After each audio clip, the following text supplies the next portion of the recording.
gitulo matimo training peleka pile ko sauti me mana mathin seche moko Kenya kae to bang'e dhi pinje maoko. Kamano koro mano is achiel kuom challenges ma wan godo sana e tugo ni eki. Nikech tugo ni yudo ni en tugo monego bed ni tuge ice, lakini kama wanyalo access e ice Kenya kae yudore mana kamoro adi kamoro achiel kende ma en Panari. To kanyo bende waonge gi access ahinya. Access wa kanyo limited.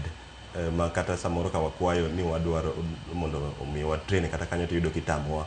Koro ng'enyne wan ga gi simulation mar ice no eko miluongo ni koro floor curling.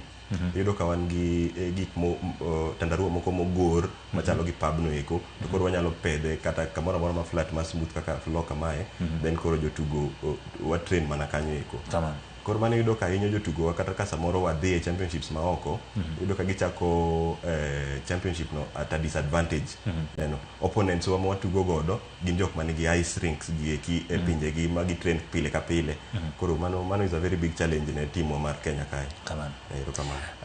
Nilikuja kwa kumechezea Kenya for some time venye umesema.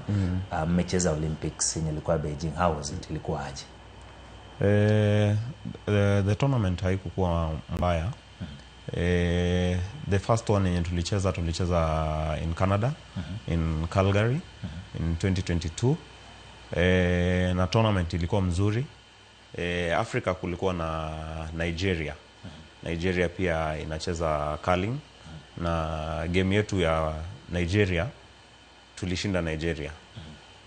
In 2023 bado tulikuwa Canada in Kelowna, na bado performance ya team ilikuwa mzuri, even though kulikuwa na hizo challenges mengi, but tunajaribu sana ikifika ile wakati wa tournament tuna travel mapema ndio tupate uwanja huko ice rink ile standard ambayo tunajaribu kutrain ndio tukue able ku complete competitively.